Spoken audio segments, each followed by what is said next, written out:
Today we are going to be talking about the history of the Beatles, famous rock and roll band. Starting off with John Lennon. John Lennon was born on October 9th, 1940, and he died on December 8th, 1980. John Lennon was born in Liverpool, England. He is one of the main singer-songwriters for the Beatles, and he's also one of their guitarists. He is the co-leader of the Beatles along with fellow band member Paul McCartney. John Lennon is best known for his role in the late 60s and early 1970s counterculture movement and popular Beatles songs like Come Together and Help. Next is Paul McCartney. Paul McCartney was born on June 18th, 1942, and he is still alive today. He was also born in Liverpool, England. He is a singer-songwriter and multi-instrumentalist for the Beatles. And he is also the co-leader of the Beatles along with John Lennon. Together, those two were the two main sources of songwriting for the band. Paul McCartney is best known for popular Beatles songs like Yesterday and Hey Jude. Next up is George Harrison. George Harrison was born on February 25th, 1943, and he died November 29th, 2001. Much like John and Paul, he was also born in Liverpool. He's a secondary singer-songwriter and the lead guitarist for the Beatles. He's best known for popular Beatles songs like Here Comes the Sun, While My Guitar Gently Weeps, and Something. Next up is Ringo Starr. He was born on July 7th, 1940, and is still alive today. Like the other members of the Beatles, he was also born in Liverpool. Ringo acted as the band's drummer and occasionally sang on a few songs for the Beatles. He is rarely credited as a songwriter for the Beatles, but like I said, he sings on one or two songs per album. He's best known for his drumming, but he also lends lead vocals to popular songs like With a Little Help from My Friends and Yellow Submarine. Now the time before the Beatles actually became the Beatles. They started off as the Quarrymen, a skiffle group started by young John Lennon in 1957. The picture on the right is George, John, and Paul when they were the Quarrymen before the Beatles. Paul McCartney soon joined after John, and then he recruited George Harrison in 1958. While playing shows around Liverpool during this time, they cycled through band names like Johnny and the Moondogs, Beatles, and the Silver Beatles. They officially became the Beatles in 1960.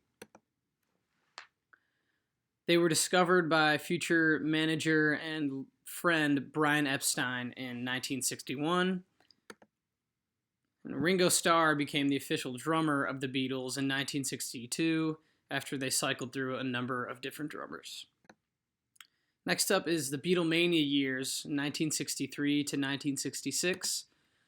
During these years, the Beatles quickly grew to be the most popular band and musical artist in the world.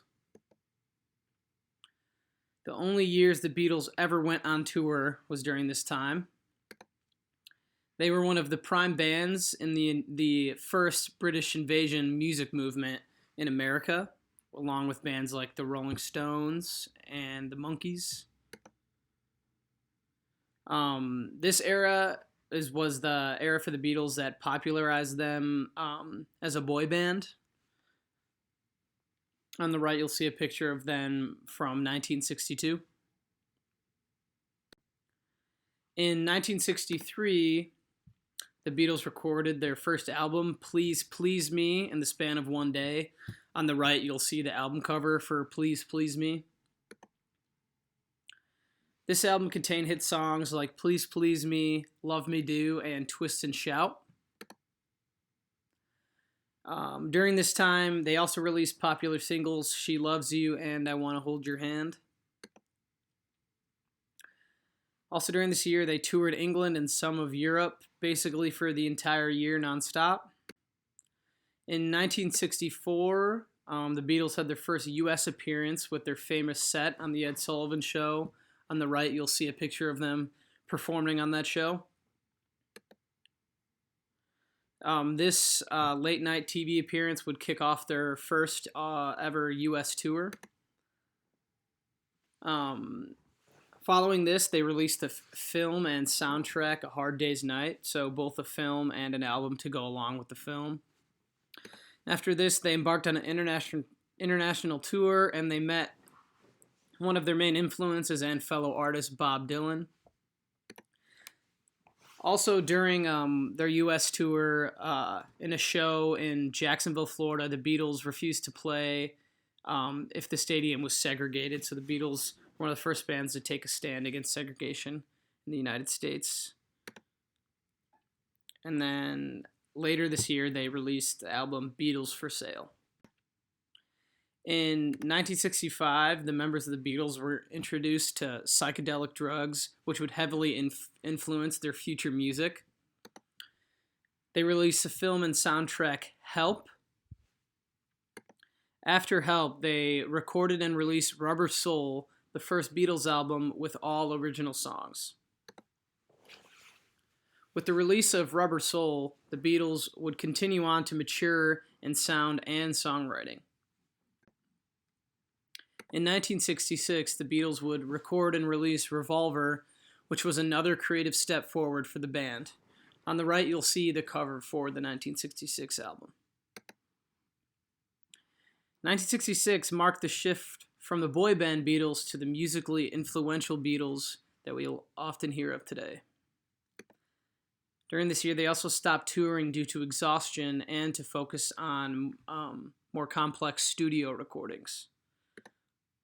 Also, towards the end of this year, the Beatles would start recording their famous album, Sgt. Pepper's Lonely Hearts Club Band. So in the studio years, from 1967 to 1970, the Beatles were at their most musically creative and influential. This was also the period of the band with the most inner turmoil between the band's members.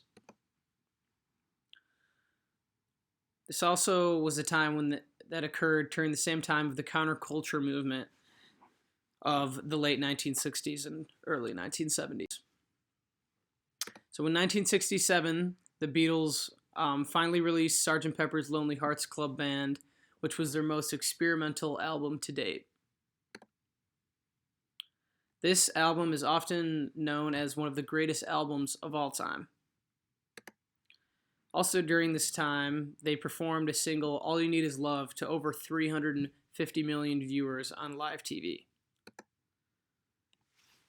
In the middle of 1967, their longtime manager, Brian Epstein, died, which led to signs of early cracks in the band's relationship after they lost their friend. In 1968, the Beatles would record and release The Beatles, also known as the White Album, which was another step in a new direction for the band. However, during the recording of this album, tensions continued to grow between the band members. Ringo even temporarily left the band during these recording sessions.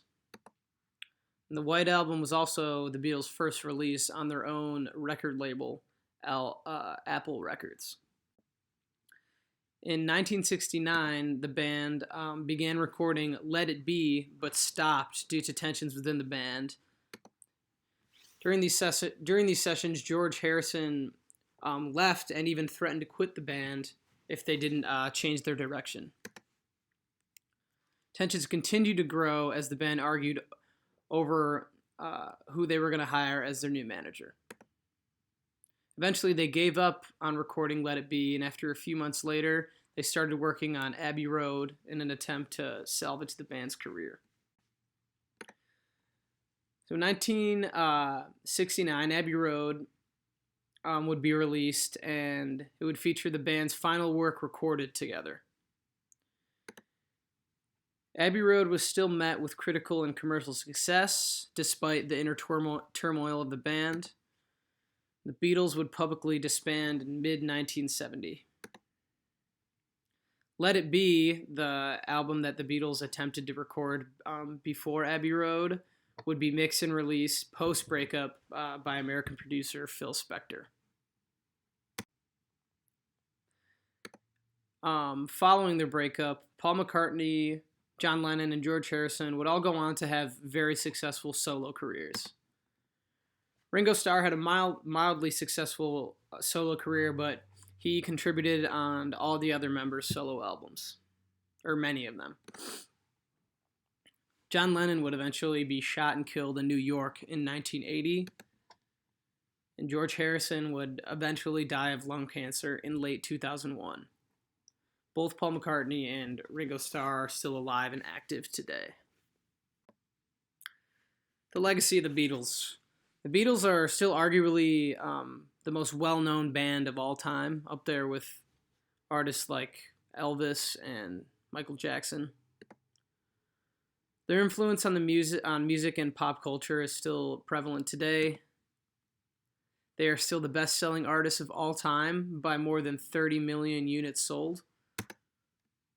And they are also still the most charted artists of all time to this day.